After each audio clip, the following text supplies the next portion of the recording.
Good day, everyone. Thank you for joining us for our webinar today on 5 key strategies for optimizing customer experience with analytics.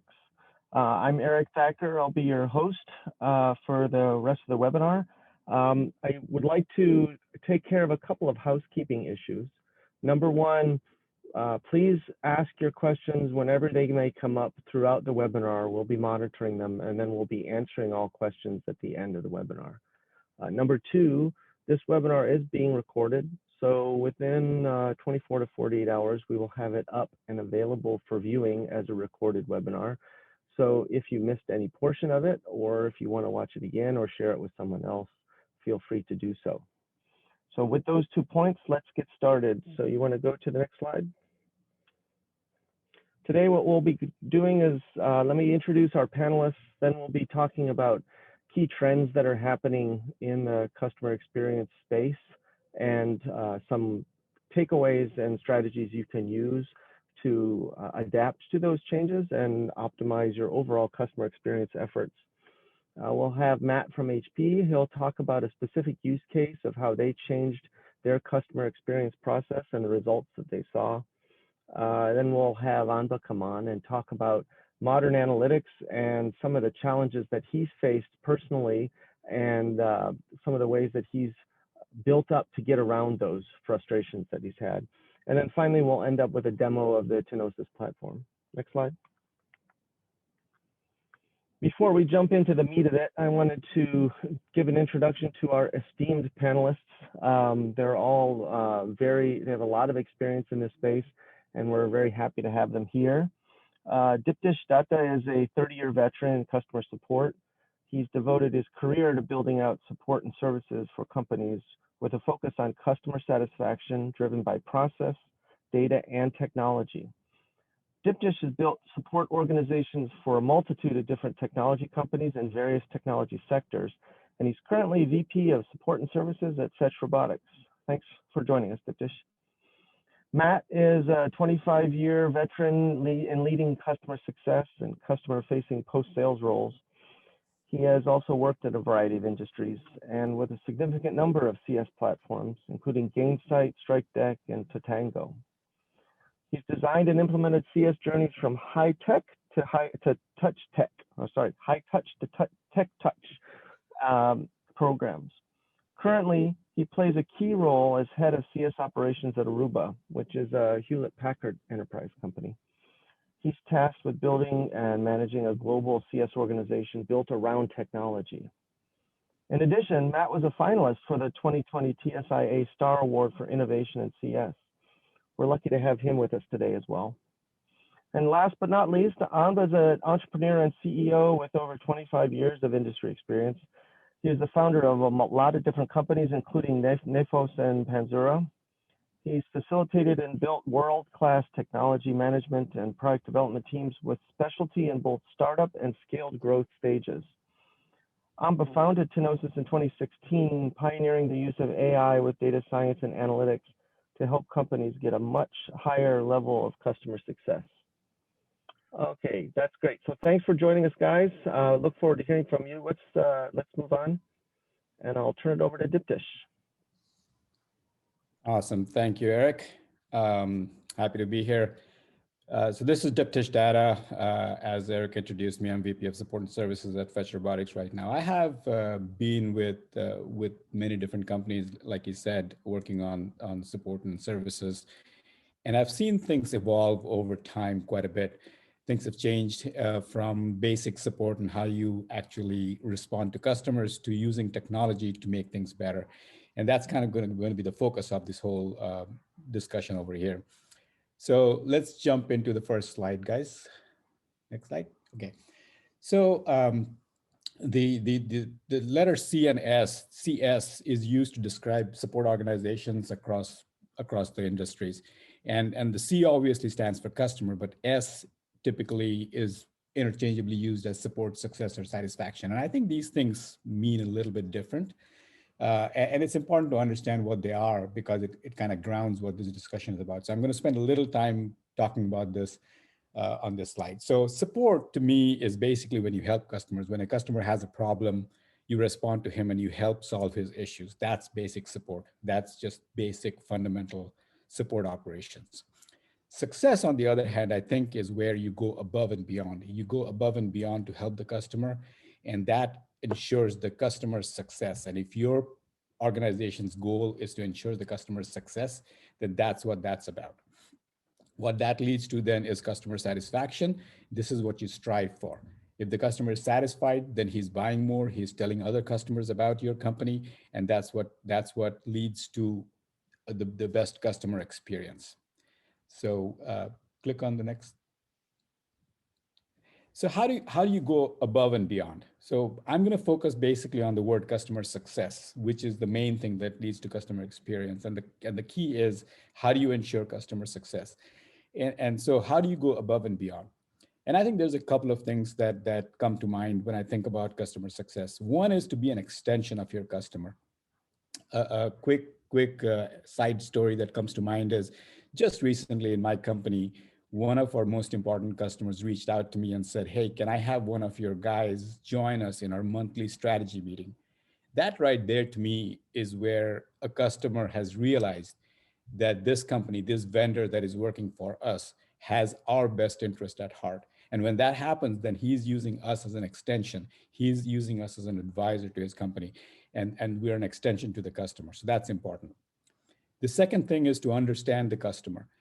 What is his MBOs? What is your customer's goals? What is his success criteria? If you understand that, then that's really important, because then you can help him succeed. And then the third thing is to understand your customer's business. What's the business about? What are they striving for? What are their goals as a business? And if you can use this information to drive your company's actions and priorities, then that's what leads to customer success and the ultimate customer experience. So as you can tell, this is not just about support. This is not about technical support and solving the customer's issues. This is about your product. This is about relationships. This is about support as well. So engineering, marketing, sales, support, everyone comes into play to gain the customer's success. Next slide. So I want to reiterate that I'm going to talking about customer success, not support particularly. Over the last 15 to 20 years, there's been a lot of tools that have come up to mine data and to visualize data. It has become pretty obvious to most people that data is important. Everyone knows the value, and everyone is trying to use data at some level. The problem is that there's a lot of data, and that's the data deluge part of it. And what happens basically is organizations identify a data source that they can use, and they start leveraging that data to get insights. And what ends up happening is they have data silos. So data is segmented into different parts. Different data is giving different answers to different questions, but there's nothing that looks across the data. And that's the key thing. That's the thing that is missing in most organizations. Next slide. So what kind of data is available? And this is not even the full list, but customer data, typically on the left, you'll see there's customer support data. So there's your CRM data that comes into play. There is customer responses to your CSAT scores, your NPS scores, renewals, how many customers leaving your company. There's sales data in terms of opportunities won, opportunities lost, what is happening with them. Product obviously is your engineering data in terms of your product. How are the products doing? Are there bugs? What the customer is facing? Are they happy with the product? And then obviously marketing, promotions and responses and trade shows and all those interactions. There's a lot of data that is being collected in most of the companies. On the right, you'll see a spattering of tools that are available. Each of these are typically focused on one of these sections, one or more of these sections of data. And that's where you get the data that you can look at. So the question is, what do you do with all this data? Obviously, all these tools allow you to visualize the data, but how do you go beyond that is the question. Next slide. Can you just build the slide out, Lee? Just click one more. Okay, all right, cool. So I was reading a report recently that global big data analytics market is expected to reach $100 billion plus, more than 100 billion by 2027. It's growing at 12% per year. And that's phenomenal. And the reason this is growing so fast is because there's a data deluge, like we said in the previous slide. It's not just your Salesforce and ServiceNow, your CRM systems and Sumo used to look at this data. It's not just that. You have your mobile data, you have your cloud computing platforms that is generating data. You have performance data and response data from those platforms. You have your IoT devices that are out there. There's a lot of data that is coming your way. And basically what happens is traditionally people are looking at data with all these tools that are shown over here, and they're getting the answers to the questions that they don't know what to ask. What is going beyond that is this AI and ML section that is mentioned in the bottom. And there are a lot of tools that have come up that is using modern technology to try to do better. The problem, I think, is often we fall into the trap of basically knowing the answer. Working backwards is how I put it. If you often what happens is an individual or a leader in an organization will say, I know what the answer is. I'm going to try and find the data to substantiate my answer. And that's the trap that people fall into. And that's the analytics that people do. And that's why the thing is, how do you really know what's going on and what to do about it? That goes beyond just answering questions that you know to ask. It's asking questions that you don't even know to ask. So the big question is, can we look across the data platforms and gain insights that you didn't have before? That's the key thing. Can you look at marketing data and sales data and CRM support data and correlate that to gain insights into what your customer is doing and drive your business using that insight? Next slide. Build this one out too, please. One more. Thank you. So the result is basically, what is it, what happens is that the standard approach is there where people are looking at the data. Some people use basic tools like Excel to mine the data. They use dashboards in their own systems, like on Salesforce, you have a lot of dashboards. If you know the questions to ask, you can get the answer. Do you need to go beyond that? And there's no single answer. There's no black and white.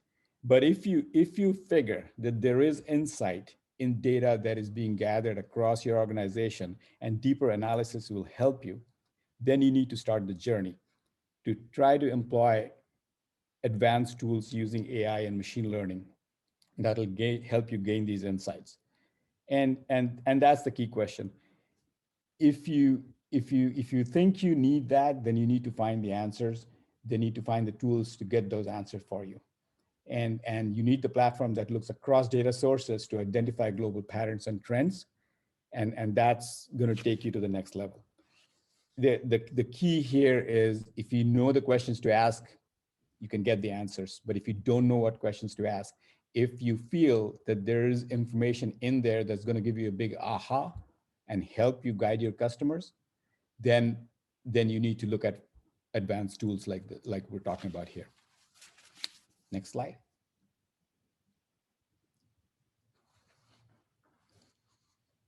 So just to summarize everything, basically, if you decide that you need to start on the journey, and it is going to be a journey, it's not going from point A to point B, it's not flipping a switch and getting the answers, then there are some things that you should be focused on. First of all, you need to identify what your data sources are. What are the key data sources that you can leverage to do this kind of an analysis? The second thing is that you need to automate as much as possible. Manual intervention and having a team of people that is mining the data every single day to try to get the answers and providing guidance in terms of what the answer is you're looking for, that's the wrong way to approach it. You want to automate as much as possible to get the system to tell you answers and pose the questions that is going to be interesting to you and the organization. The third thing is AI and ML. Obviously, as we talk about tools, this technology, artificial intelligence and machine learning, has come a long way in recent years. And there are tools out there that can give you insights into this data. So leverage that for sure. The fourth thing is enable self-service customization. Clearly, you want tools that can help you identify these things, and it helps you identify things and helps customers do it automatically without manual intervention. And then the last thing is that the goal of all of this should be to be proactive. To be predictive and prescriptive is the key thing. What you should be looking at is how can these tools and how can this data guide me to getting information before the customer is aware of there's something missing? How can we guide our sales organization to do something in a different way that is going to help the business? How can we guide our engineering organization to identify issues before we know that there is a problem? That, I think, is the key. That's the panacea. If you can get to that using any of these tools out there, then that's the panacea. That's the ultimate goal. So I will stop here. That's all I have to say. If there's any other questions, we can tackle them later. Thank you. Thanks, Diptish. Matt, do you want to take over and talk about your experience at HP?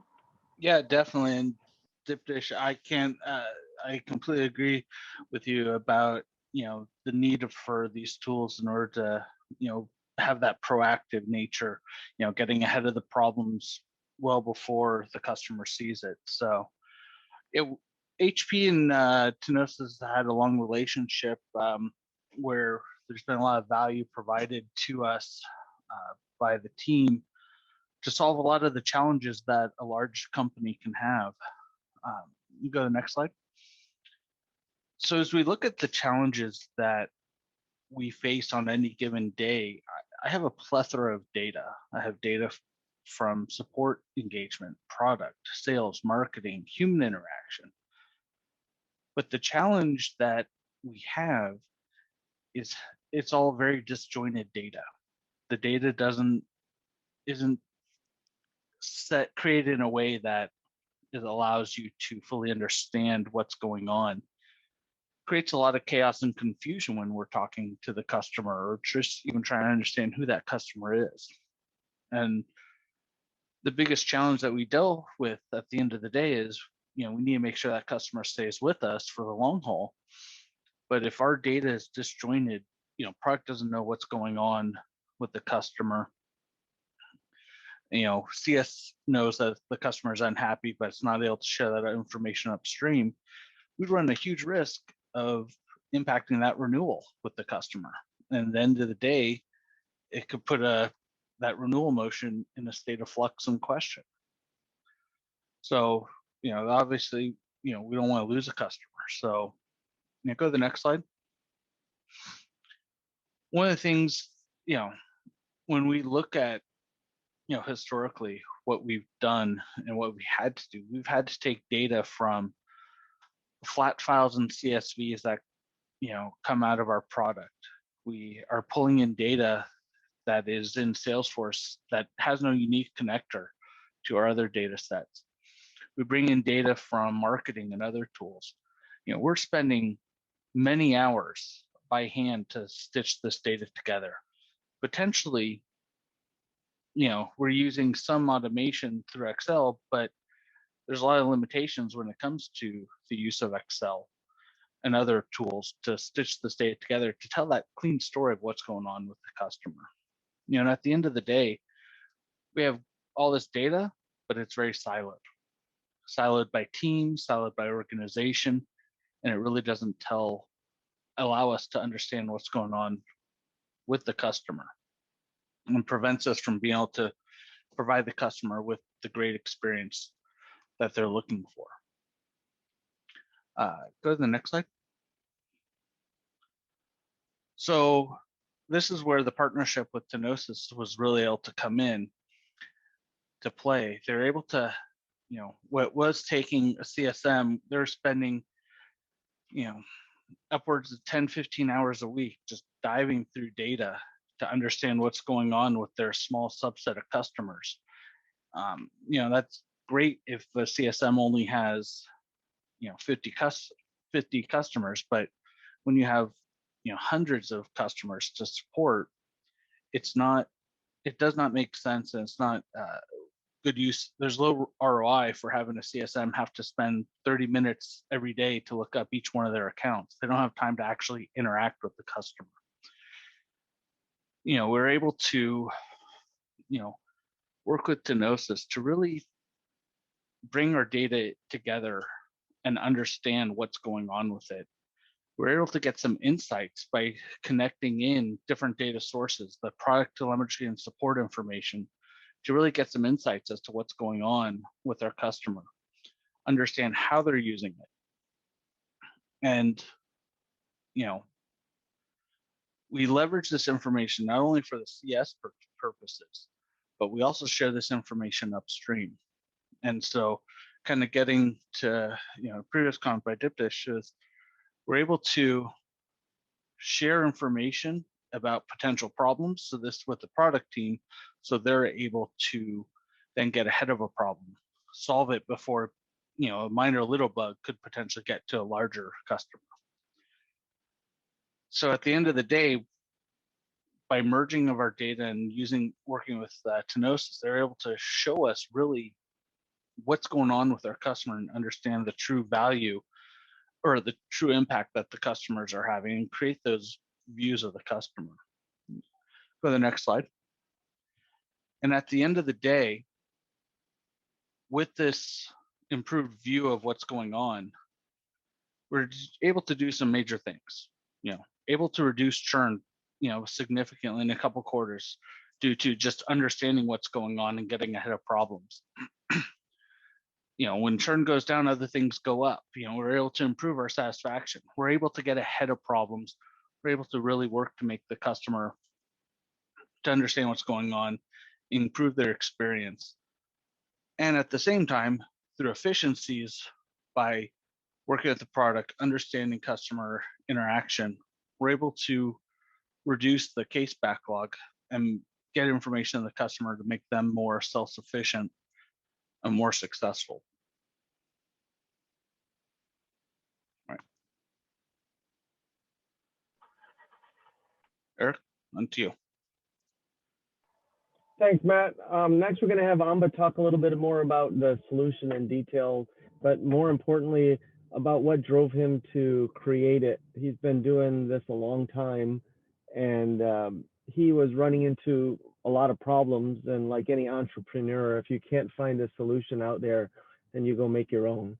So I'll let him talk a little bit about what his journey was in creating the solution, and then we'll give you a peek at what it looks like when you're using it real time. Anba? Thank you, Eric. Thanks, Diptish and Matt. So next slide. Yeah, so I want to just tell this small story of what is my frustration before starting 2016 Tinosys. Before that, I was running customer experience and customer success. As Diptish said very clearly what customer success is. It's not about your customer operation. It's all about how you see every segment of your function inside finance, sales, marketing, your operations, your product, everything together. You have to see where is customer is suffering. Are we selling the wrong product? Are they using it, not using it? To get this information, it's not that easy. As Matt said, you need to deal with so much data. So we have the data. It's not like lack of data. The problem is the time required to go into each of the data and be able to analyze it and get the insights, all those things. It's a lot of time consuming and very expensive. Then we looked into some of the products, right? So what is that should be? So we kind of using Salesforce for customer operations, which is like you day-to-day deal with your customer for your product issues with the customer. So there you have CRM data, which is sitting on Salesforce. So if you want to add any new metric, it's not that easy. You have to hire a Salesforce developer, or you have to go to the Salesforce, you have to have a customization, and it takes months to create a customization, add the data. Once you add the data, then the customization metric, then you have to go to your team and train them. Hey, how you have to, there is a new field called this, you have to add this information. You have to train your team to generate the data. It takes months to get the data. After that, to create a meaningful charts out of it, by the time you are facing some other problem, that metric is not anymore valid. Then same thing, if you go to log data, the product log data, it comes, you use uh, Splunk or Elasticsearch, you dump the data, and you can see what is the high frequency of your keywords thing. That only gives you very high level macro view of the problem. Then if you want to say, oh, I want to see the correlation between these two keywords, then you have to extract the data. Then you have to do some process to be able to apply stats and transformation process. Then you have to bring it back to either Salesforce or Power BI or Excel. Then you have to do the metrics, right? Then you have other data, which is coming a very customer usage data. It's a very customized. Each product has their own way of getting the usage data, not only log data, just metrics, trends, all those things that you collect. That's offline you collect or directly from the customer or you put it. So that data, again, you have to mix with it and you have to do the same process. So I was like not able to satisfy my own team, not able to satisfy the management, not able to satisfy the customer, nobody. But we are not working. Everybody is working really hard, but we were not able to satisfy the thing. Most of the time, fire drills, escalations, you don't have the micro level of trends, what is going on for a particular usage perspective. Then you have to jump onto the solution and strategy, right? That was my frustration. So I decided there should be a better way of doing it. Next slide, please. Yeah, can you build up? Yeah. So ETL, extract, transformation, and load, right? So data is available. So first you need to extract the data. Then after that, you have to transformation. Transformation is not that simple. Transformation takes, you need to have a data science mindset. You need to understand the data. You need to understand the domain expertise, and you need to know how to stitch the data. And most of the time, the management or the top management will say, I want these KPIs to track it, 5 or 10 KPIs. Then what the ETL team does is like the KPI will goes to the domain expertise, who is your domain specific, product specific. They convert the KPI to identify the data, what data they want to generate this KPIs, right? Then they sit with the data science guys, say like, I want, these are all the KPIs and here is the process, this is how we generate it. After that, what the data science team does is like, they go, they strip all the data, they only extract what is the data required to achieve this KPIs. Because data guys cleaning, looking into the data takes time, longer time. So what they do is, so this process, what happens is it eliminates all the data, only extract what you want to extract, right? That's one problem. Then the second problem is like, once the data comes into the thing, then after 3 months or 4 months, if you're thinking about new KPI, then you have to go through the same process again. This is completely manual. There is no automated, fully automated way to, first you get all your data, keep it there, then you process the ETL, right? You, whenever you want it, use it. That's not the way today, all the product, if you see. So I looked into, then after that, okay, there should be some other. So I looked into Power BI, Tableau, well, all these products, what it does is like, you have to ETL, transformation the data, process the data, then only you can able to use it. Otherwise, they cannot. So that's a biggest pain point. Most of the companies spend millions of dollars as a consulting customization to go outsource or in-house data analytical team, which only does ETL. That's all they do. Even though you pay the products like a Tableau, Power BI, Splunk, Sumo Logic, whatever the products you buy in, all the products, you need to ingest the data the way they want it, and you have to go through this process. And also for a log, you have a separate skill sets. For a transaction data, structured data, you have a different kind of skill sets. So to bringing all this talent together to achieve this, it's not that simple, very complicated, and very expensive. Next slide, please. Then I looked into it. So that should be that's I say like, okay, how can you achieve ETL in a click of a button, right? You need customization, but you need to be able to achieve it in a no code way. I don't want to do any coding. I don't want to get any consultant. Can I able to my domain expertise can able to go with the click of the button, can you able to do the ETL process? That's number one. Number two, the data, as Matt described, the data comes in many different forms like Excel, email, S3, your platform as a service, your legacy application inside the database. The data sits email. So how you can able to provide a flexible way and easiest way for domain expertise to be able to extract the data with a click of the button. That's second problem, right? And the third one is, even though if you inject the data into the Tableau and Power BI, you need to hire a SQL engineer or database engineer or the specialist of that product to be able to write a queries to show on the dashboard. It's not like if you dump the data, you can drag and drop. Today our products does it, but you can do simple thing like X versus Y, right? If you want to do correlation, data science, all those things, again, you need to be generate the data. So transformation of the data is, so how you can able to provide this with the 3 clicks, right? That's how the Tinosys vision was.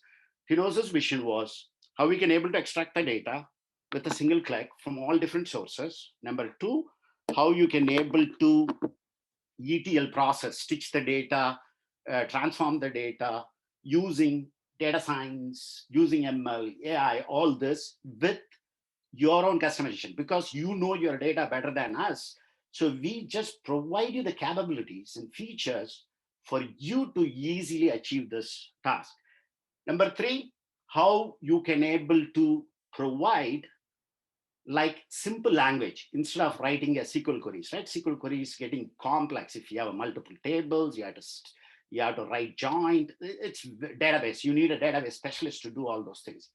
How you can able to ask a question in a natural way. It's not like as open as possible because it takes time to train the engine, all those things. So how we can able to as simple as natural language with a little bit guided. How can you able to achieve this so that way you're not limited by 5 charts or 6 charts, because you cannot, if it's too many charts, you lose the information. If it's very few, you lost it. So that's kind of what the, sorry, I was, something message came, sorry. Yeah, how you can able to achieve by click with the thing. Next slide, please. Yeah, so I talked about all these features, right? So how you can use AI models to do the ETL transformation, interactive dashboards, how you can able to ask a question to show your dashboard, data science analytics, how with a click of the button, how you can able to transform the data from your static data to a very meaningful data, data fusion. So you get data from different places, how you can able to merge all this data. Purification is really, really important. So without, if the dirty data in, dirty data out, right? So there is no, so you have to be purification and data augmentation. These are all whatever I talked about, the 3 things, which is like collecting the data, ETL, and asking question and providing a presentation layer. So these are all the capability which achieves that. Next. Yeah, so I want to just quickly show the summarization of what different products, right? Like there is a product very specific to log data. There is products very specific to transaction data.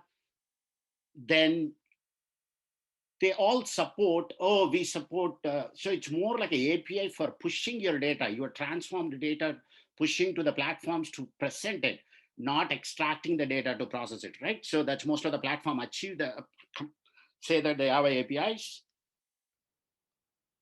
What is next? Very important. Automated data science, right? Yeah, natural language and automated data science. So these are all the key features which you can get it from some other product, but you won't get it everything in a single place. As for analytics, what are all required to the analytics? Next slide, please. Okay, demo. Ashita, can you share your screen?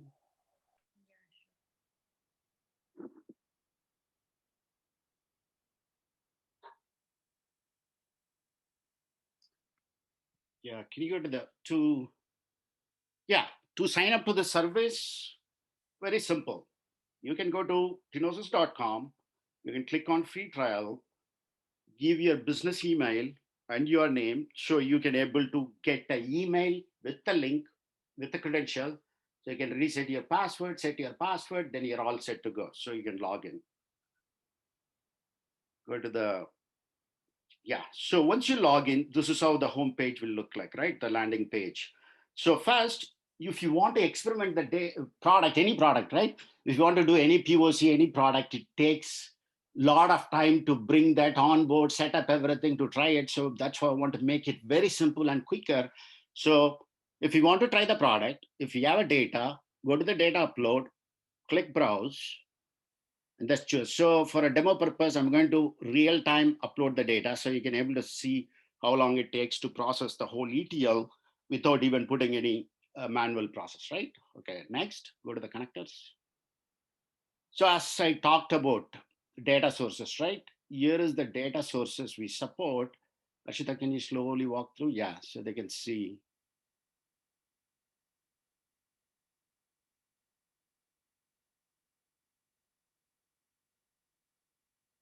Click on S3. So for example, if you want to configure a connector, right? Very simple. Click. Yeah, so the new row is added. So that's a new connector. So you can able to put your bucket name, your key, region, all this information. But also you can able to configure your frequency, daily, hourly, or weekly. Do you want to overwrite it? You want incremental? Click on that. Yeah. So overwrite means it's full dump or incremental dumps, right? Depends on what kind of dumps coming. So that's it. Once you configure this, then go to the metadata. So once we collect the data based on what you configured, so we're going to pull this data, process it on the back end, completely automate the ETL, and you can able to see the metadata. So these are all your data sets you uploaded. So data set name is whatever the data set name. And to make it more meaningful, you can able to edit the data set name to particular department. For example, bug data, that's engineering, case data, support. After stitching the data, I want engineering and support, sales. So these are all the few examples you can able to edit it. Can you click on bugs? Is it on bugs? Okay, yeah. So once we do that, so we categorize the data into 7 different types, right? By looking into the data. For example, account, which is an entity. Entity is company name, person name, all those things. Bug ID, which is identity, machine generated data. Date, yeah, that's simple. Semi-categorical, which is like fixed inversion, right? For example, some fields, it's like categorizable if you apply a machine learning. For example, version number, 1.1. So you keep adding it, so you cannot able to, so people will type it. So some of the things, so when you write application, there is a two-way, right? You give a drop-down box where you decide what they can able to enter it, what they can able to choose it, or you can able to enter with a text field, but by applying the machine learning, you can able to categorize it. That's what we call it as a semi-categorical type. Next. Yeah, product, which is categorical, like as I said, if you have a drop-down list, you go and pick it, you already pre-categorize it. So that's a categorical. Non-categorical is mostly very random text, right? Like comments or all those things. So you have like a different, you are not able to see the pattern to classify it, but still it's a raw text. So after classifying the data into 7 different types, so after that, can you go to the top? Yeah. So data science analytics, click on that. So you can click on metric, unselect, yeah. So you can able to apply data science analytics to dimension or metrics. So either statistics or advanced. What is statistics is like a mean, average, standard deviation, all those things. Advanced means what is a positive correlation? What is a negative correlation? So all the data science features which going to, so if you select and you configure it, it's automatically picks that field, take the data and process it all data science and transform that value into a possible 10 outcome or 20 outcome based on how rich your data is. Go to the ML. Yeah. Can you choose? Can you go to the semi-categorical and categorical? Non-categorical. So if you can pick a semi-categorical and you can apply classification on the AI. So that means it's a semi-categorical. Applying a machine learning, it classifies into a categorical part. Can you click categorical? So in categorical, you can apply user error correction, right? For example, company names. Something happened. So company name or anything. And also you can able to see non-categorical. Where is the non-categorical? So you can able to apply a sentiment in the non-categorical field. So if you take a non-categorical, you can able to do the sentiment analysis. Go to the natural. So for example, can you freeze your screen? It's going up and down. Yeah, thank you. So if you go to the natural, so for example, account name, right? Nobody doesn't even know what that means. It's a data science. When the application all developed, the fields are like a very engineering way or a very technical way, right? But the commercial way is, for example, assignee. Assignee is nothing like an engineer or a developer, or a account name is customer. So you can able to apply your natural label to your data. So that way our machine learning algorithms will learn it. And after that, you can able to ask a question, how engineer Bob is doing, right? So it translates the labels into a very customizable thing. Go to the trend discovery.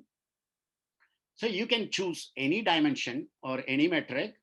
You can able to say, do the trend analysis and predict analysis. So what it does is like, it takes all the fields and it runs into the different combination like X1, X2, X3 versus Y1, Y2, Y3 and apply and able to generate what is the trend is going on. So based on the trend, you can able to see anomalies, or a positive trend, negative trend. So you can able to do that, or you can able to do the predictions.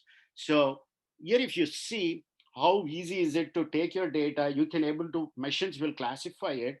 Then you can able to apply some of the data science features and ML features to a particular field or set of field. Next. Similarity, yeah. So once we analyze the data, so we kind of see what is the similarity between two data sets, not by the field names, by looking inside the data. For example, here we see account name and account is similar. So you can able to choose the two fields and click stitch.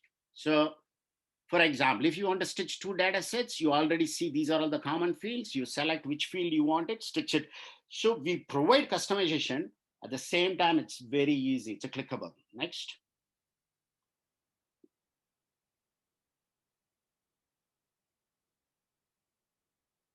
So on the left-hand side, once you create a departments, right, you can able to see engineering department or health or a sales. So let's choose the first. Yeah.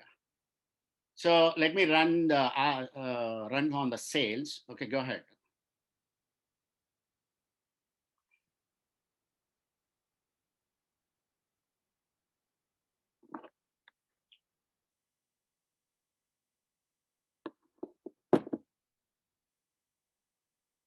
So on the first command, if you see, show, it's a little bit guided and natural. It's not completely natural.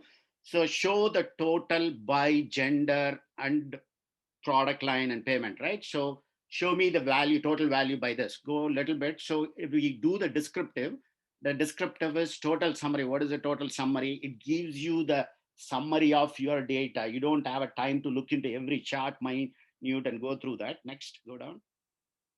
Legend chart gives you the single scale on different value. Here you see, right? If you see normally bar graph, if you have a different scale, it goes all over the place. It's very hard to see it. So it kind of provides you where is your data range for each one and where is the variance. And if you go down a little bit. So hierarchy chart gives you grouping, right? For example, like click female. So female purchases all this products, click on any product. So how much is cash, how much is credit card, how much is e-wallet? So you kind of see, drill down the data by very organized way. Go back, go down. Yeah, sorry. So here is some of the trend.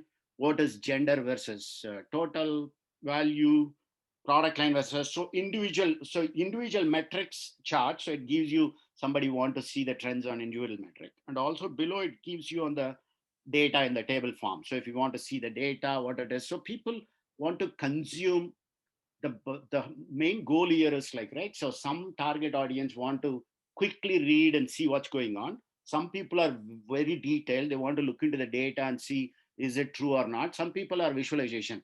So that's why we try to target all three different audience, whoever way they want to consume the data. Okay, next.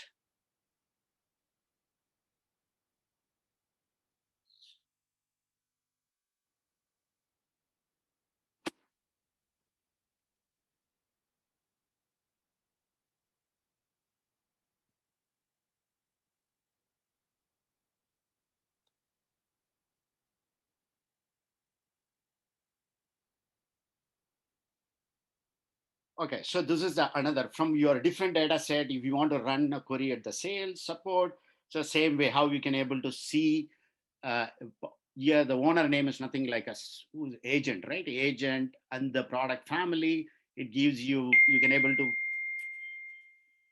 versus,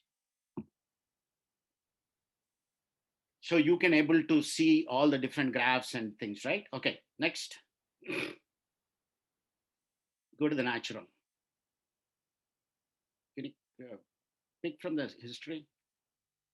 Yeah, sorry, go ahead. So here is a history. So whatever you're running, right, you can able to see all the commands list, historical, so you can go and see what people are looking for, what kind of commands they're running. You can learn through it and you can able to do that. Then after that, if you want to give natural, for example, right, here is a line number 8. I have no clue what that means, is average TTC date. It's very engineering, very technical. So you can able to give the natural, it's a bug close rate, right? So something like that, your domain expertise can able to give a meaningful natural commands. So the machine learning will use this to do it in natural query on the dashboard. Can you go to the now natural, run one natural? You can pick from saved list. It's kind of.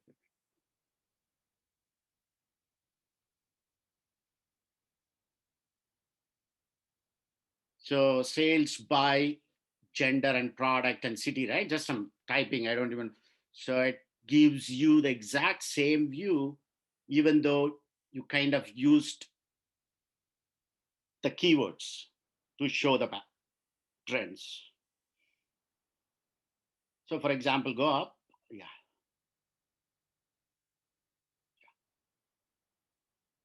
Can you go to the, yeah. How much time, Eric, we have? We have still, yeah, go ahead. Can you do the another command, which is a reverse? Time for questions. Okay.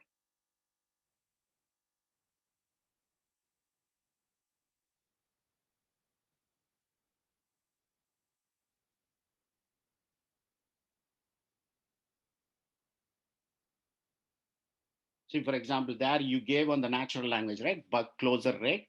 So it kind of picked up and it kind of uses combination of that keyword and your natural. So he ignores all your natural question, like how I am doing, how are you doing? So it only picks up the keywords and you go and look for the right sequel.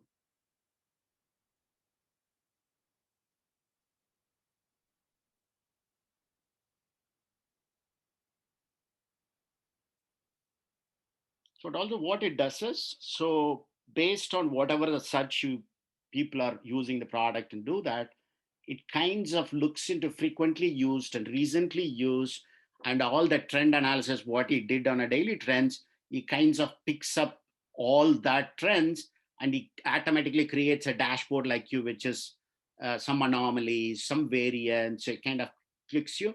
So you can able to go see what is my anomaly on the data, how overall trends, micro trends. So you don't need to spend any time to create this dashboard. So it's automatically it generates based on seeing the top 10 variants based on the trend analysis, what it has been doing on the back end.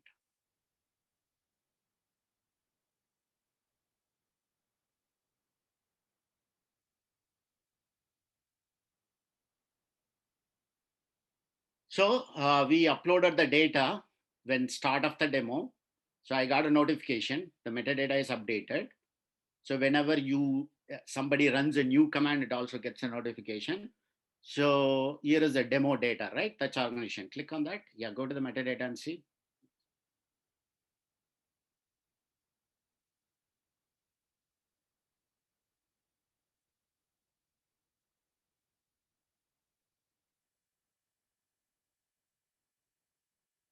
Can you click on the demo data, please? Yeah, it's already okay.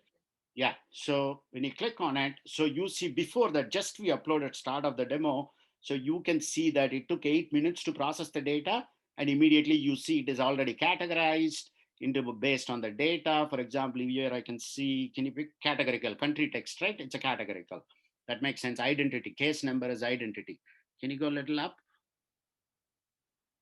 Yeah, so case category is again categorical, and also serial number is non-categorical because it's random numbers, right, all over the place. Can you pick something semi-categorical? Is there any semi?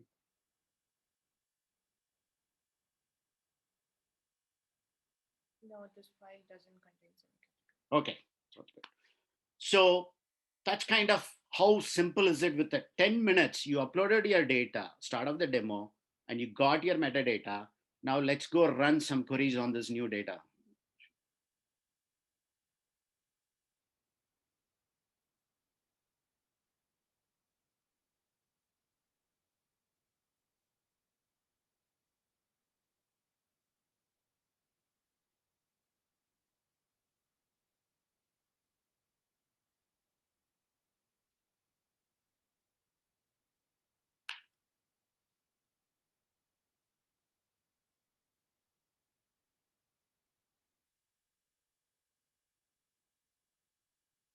Within 10 minutes, you uploaded your data. How easy to experiment, right? It's kind of, you can able to experiment your data using the Tinosys product with less than 30 minutes, and you can able to see what is the insights of your data, experiment the product without even having a huge investment of your team spending time on it, setting up and custom product.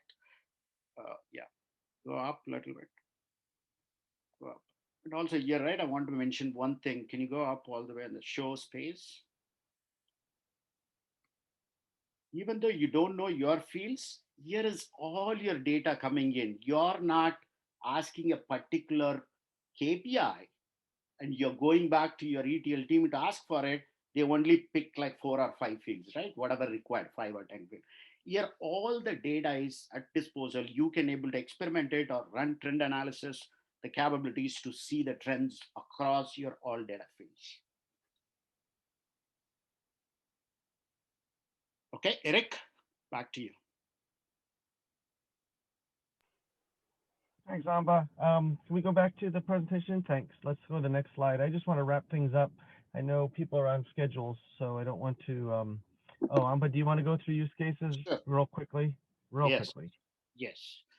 So as I told you, right, anomaly detection. So once you choose your dimension, metric, all your fields, you can run the trend analysis. It automatically, you can able to use this as anomaly detection across your CS data, product data, all those things, right? The second use case you can use as a similarity detection.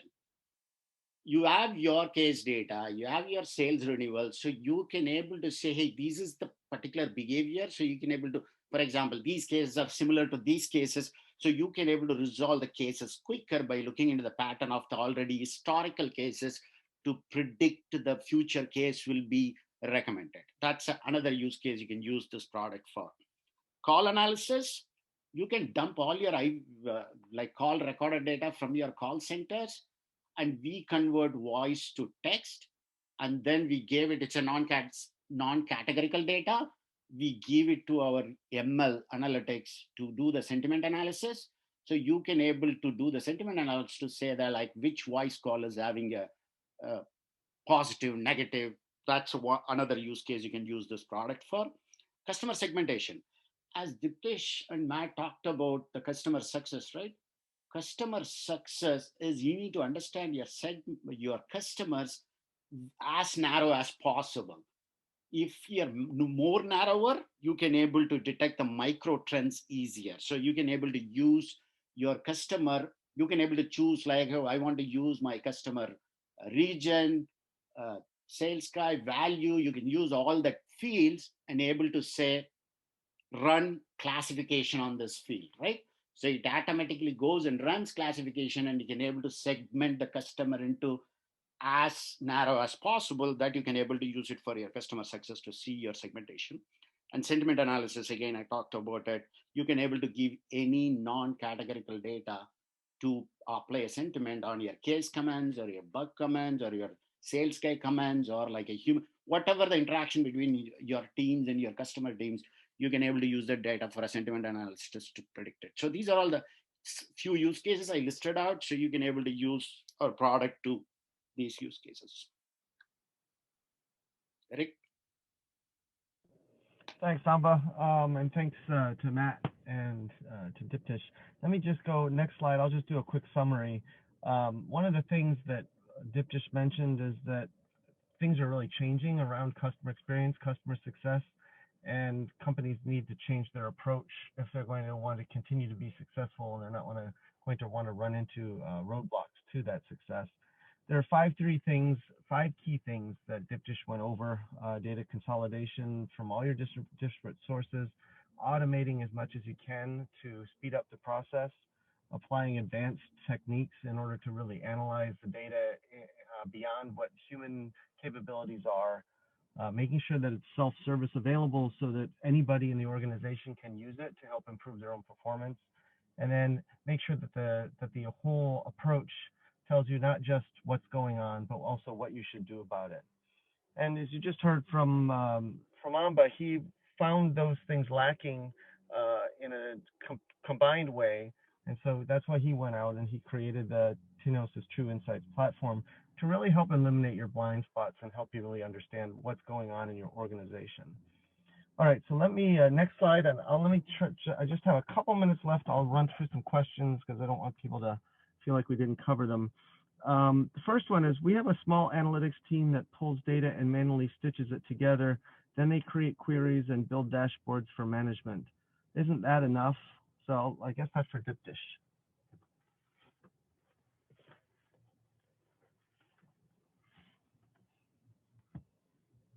Diptish, are you on mute? I am, yeah. Oh. Sorry, can you repeat the question? You're speechless. We have a small analytics team that pulls data and manually stitches it together. Then they create queries and build dashboards for management. Isn't that enough? Absolutely. Like I had said when I was talking about it, mileage varies and your goals are different. There are people that can get all the data that they need and all the analysis that they need using simple tools like spreadsheets and stuff, or the dashboards that are available. But if you want, like I said, the key point I want to make is, if you know the questions you want to ask, if you know the answers that you need, then it's easy. If you don't know the questions you want to ask, and if you think there are insights in the data that you're not aware of, then you need to use AI and machine language to identify insights that you're not even aware of. And that, I think, is the value of these kind of tools. Thanks. That's a good answer. Matt, I think this one's probably for you. We've tried and used so many different, we've tried and also still use many different analytics tools. They all need a lot of time to manage. I'm not so sure about adding yet another one. How would you respond to that? Well, that's definitely, I've been in those shoes many times. You know, more tools mean more problems, and you end up spending more time looking at trying to figure it out than to solve the problem. And that's actually where the value with working with Tinosys came in, and their solution is that we're able to bring in and consolidate a lot of the tools and things we were using into one single pane of glass to be able to do similar intelligence gathering as well as deeper analysis, because we were bringing in multiple different unique data sets and, you know, solving and removing the use of multiple tools. Thanks. This one's a little bit related to the previous one. Matt, maybe you can take this one. What's the best way to approach implementation of new analytics? we don't have much budget for professional services and consultants to build things out for us. I guess, start with your problem statement, understand, start in with the narrow focus of what you're looking to solve for. That also ensures that if you're only going after that one problem, it limits the resources, but then, it can, like work with the team to solve for that problem. And as new problems come up, you kind of put them on a backlog of the next problems to tackle or areas of focus. And as you solve the first one, it helps to justify working on the next one in future projects. Great, thanks. There's some more on here, but we're a little over already. So what I'll do is I'll just respond to these directly to the people who asked them so we can make sure that they get the answers to the questions that they submitted.